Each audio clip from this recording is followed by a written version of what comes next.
सुप्रभात बच्चों, मैं अर्जुन तोंदवाल आपका हिंदी अध्यापक आप सभी का हार्दिक स्वागत करता हूं।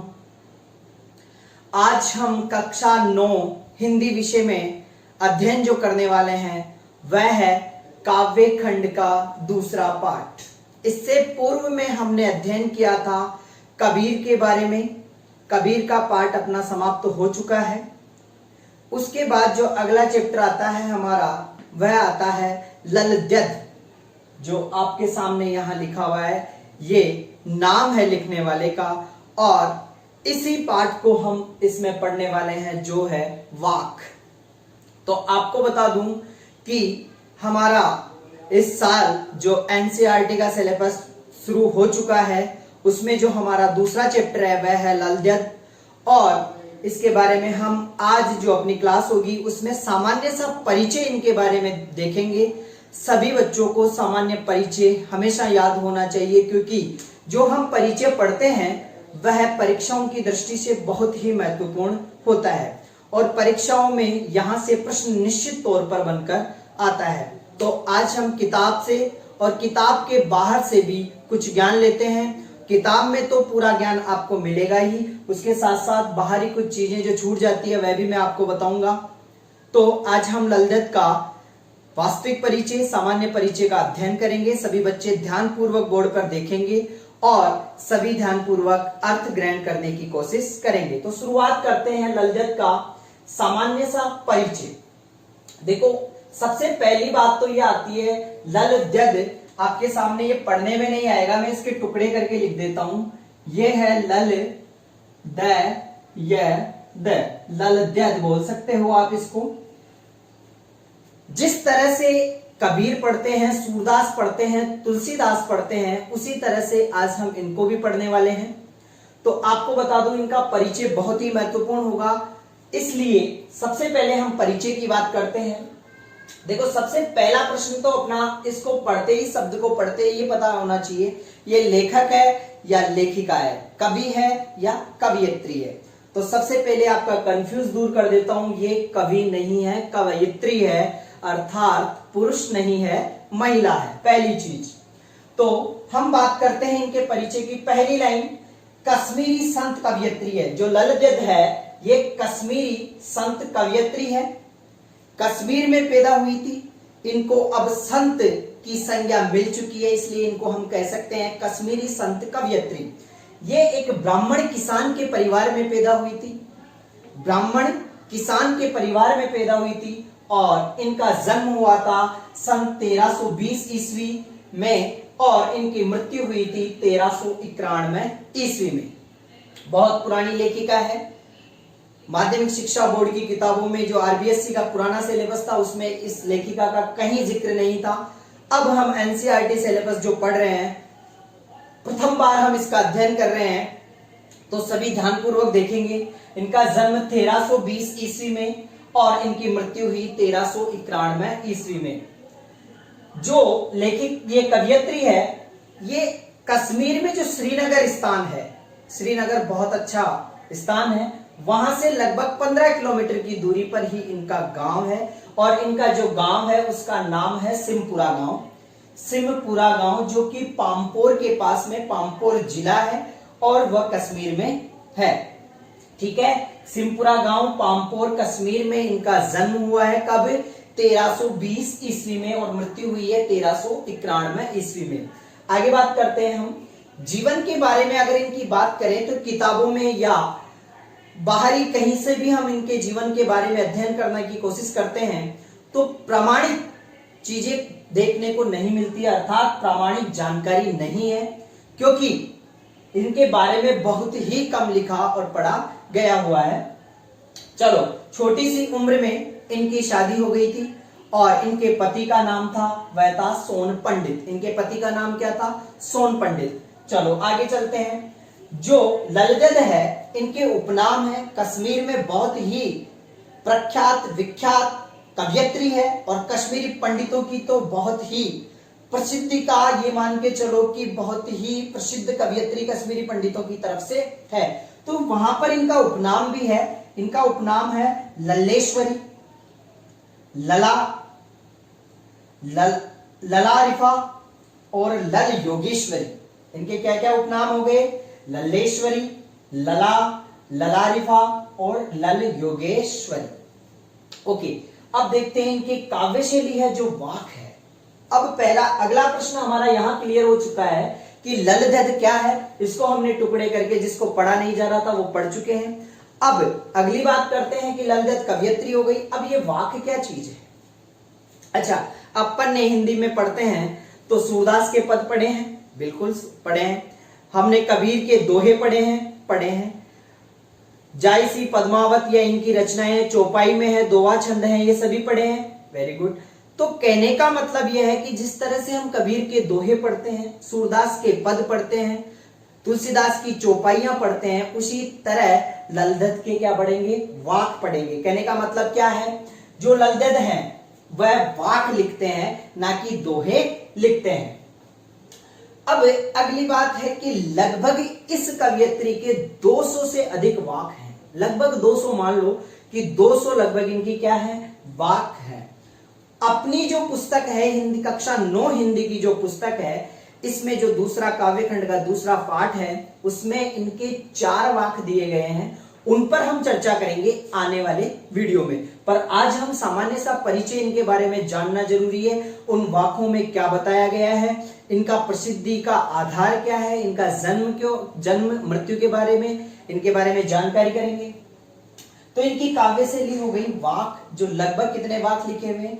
200 वाक लिखे हुए हैं। चलो, अब इन वाकों में हम बात करते हैं कि इन वाकों में क्या ऐसी चीज है जिनकी वजह से कश्मीर में या हिंदुस्तान में इस कवियत्री का जो नाम है वह बड़ी सहजता से लिया जाता है, आसानी से लिया जाता है, और आज हम उसका अध्ययन भी कर रहे हैं। इनकी क्या विशेषता है ऐसी वाक की जो हम पढ़ने वाले हैं।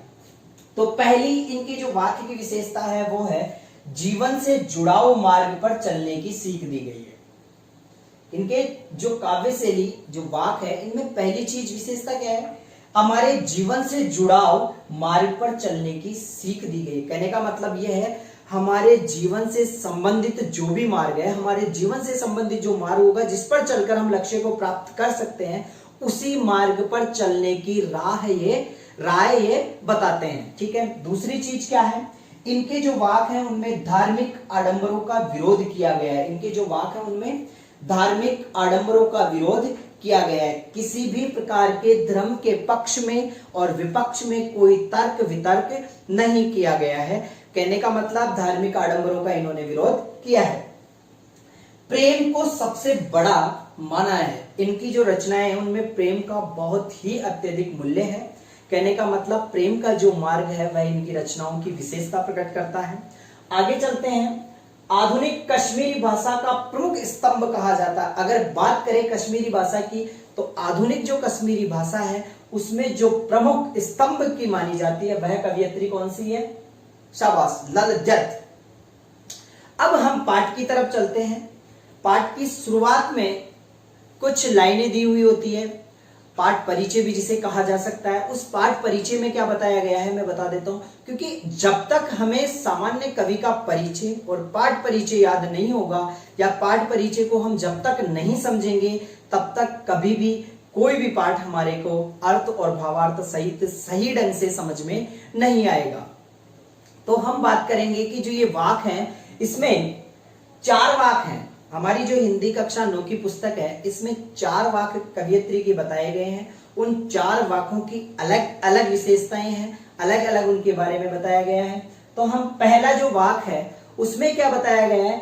ईश्वर प्राप्ति के लिए किए गए अपने प्रयासों की व्यर्थता।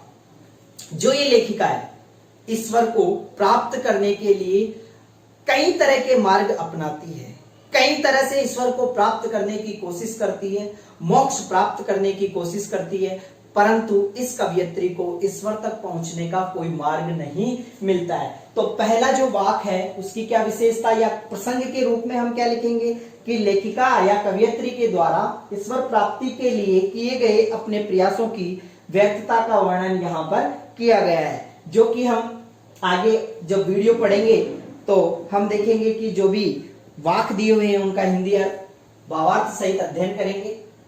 आगे देखते हैं। जो दूसरा वाक है उसमें है बाह्य आडंबरों का विरोध किया गया है।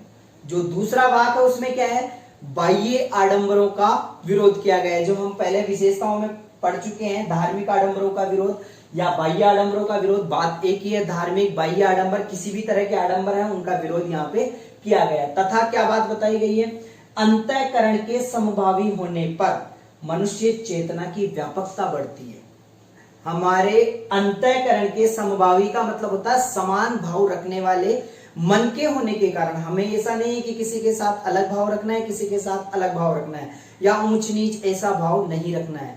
हमें समभावी भाव अगर हमारे अंतःकरण में रखेंगे तो मनुष्य की चेतना की क्या होगा, व्यापकता होगी, बढ़ेगी। जो इनका तीसरा वाक है उसमें है कवयित्री के आत्मालोचन की अभिव्यक्ति। कवयित्री द्वारा क्या आत्मालोचन किया गया है, क्या उन्होंने महसूस किया है अपने जीवन में आत्मवत सर्वभूतेषु की भावना रखते हुए उन्होंने किस आधार पर दुनिया में क्या चीज देखी है, वह चेतना यहाँ पर अभिव्यक्त की गई है। चौथे की बात करें, भेदभाव का विरोध और ईश्वर की सर्वव्यापकता का बोध। हमें किसी भी प्रकार का भेदभाव किसी भी मनुष्य प्राणी जाति से नहीं रखना चाहिए। हमें ईश्वर की व्यापकता का ध्यान रखना चाहिए कि ईश्वर सभी जगह व्याप्त है, तभी ही हम हमारे मन को प्रसन्न रख सकते हैं। अगर हमारी नजर में ईश्वर कहीं नहीं है तो हम उसे कभी भी नहीं ढूंढ सकते हैं। तो बात इतनी सी है कि ईश्वर की सर्वव्यापकता का बोध इन्होंने अपनी वाक में किया है। ये जितने भी वाक हैं इनका अनुवाद किया है मीराकांत ने। यह प्रश्न बनकर आ सकता है, ध्यान दें कि वाकों का अनुवाद किसने किया है, मीराकांत ने किया है। तो यहां तक हमारा जो सामान्य सा परिचय था ललित कवयित्री का वह पूर्ण हो गया है। आगे आने वाले वीडियो में या जब भी कल जो वीडियो आएगा उसमें हम अध्ययन करने वाले हैं इनके 4 वाक जो कक्षा 9 की पुस्तक में दिए हुए हैं, उन्हें भावार्थ और अर्थ सहित हम समझेंगे। तब तक एक बार मैं फिर से रिवीजन कर देता हूं, आप सभी ध्यानपूर्वक देखें। ललित एक महान कवयित्री है, कश्मीरी संत कवयित्री है, ठीक है। ब्राह्मण किसान के घर में पैदा हुई है। इनका जन्म 1320 ईस्वी में हुआ और इनकी मृत्यु हुई 1391 ईस्वी में। इनका जो मकान है वह श्रीनगर से 15 किलोमीटर की दूरी पर है और उनका जो गांव है उसका नाम है सिमपुरा गांव, पामपोर स्थित कश्मीर में। जीवन के बारे में कोई प्रामाणिक जानकारी नहीं मिलती है। इनकी अल्पायु में शादी हो जाती है। इनके पति का नाम क्या है, सोन पंडित। इनके बहुत सारे उपनाम हैं, लल्लेश्वरी, लला, ललारिफा, लल योगेश्वरी। इनकी काव्य शैली है जो वाक है, जिस तरह से मैंने बताया कि कबीर के पद होते हैं या कबीर की वाणियां होती है, सूरदास के पद होते हैं, तुलसीदास की चौपाइयां होती है, उसी तरह से ललित की क्या है, वाक हैं जो लगभग कितने हैं, 200 हैं। इन वाकों में क्या विशेषता बताई गई है, जीवन से जुड़ाव मार्ग पर चलने की सीख दी गई है, बाह्य आडंबरों का विरोध किया गया है और प्रेम को सबसे बड़ा माना गया है। तो यहां तक का जो आधा परिचय था वह समाप्त हो गया है। आगे देखते हैं हम, आधुनिक कश्मीरी भाषा का प्रमुख स्तंभ इनको माना जाता है। आधुनिक कश्मीरी भाषा का प्रमुख स्तंभ इनको माना जाता है। पाठ में 4 वाक दिए गए हैं। पहला वाक जिसमें ईश्वर प्राप्ति के लिए किए गए अपने प्रयासों की व्यर्थता का वर्णन किया गया है। दूसरा, बाह्य आडंबरों का विरोध तथा अंतःकरण से संभावी होने पर मनुष्य चेतना की व्यापकता का यहाँ वर्णन किया गया है। तीसरा जो वाक है उसमें कवयित्री के आत्मालोचन की अभिव्यक्ति का वर्णन किया गया है। चौथा है भेदभाव का विरोध और ईश्वर की सर्वव्यापकता का बोध। जब हम चारों वाकों का हिंदी अनुवाद करेंगे तब प्रसंग की आवश्यकता पड़ती है, वही प्रसंग यह है। ध्यान दे सभी बच्चे। और इन वाकों का अनुवाद किसने किया है, मीराकांत ने किया है। तो यहां हमारा पहला वाक समाप्त होता है। अगले वीडियो में मैं वाक और वाकों का जो भी हिंदी अनुवाद है भावार्थ सहित लेकर आपके सामने उपस्थित होऊंगा। तब तक के लिए धन्यवाद।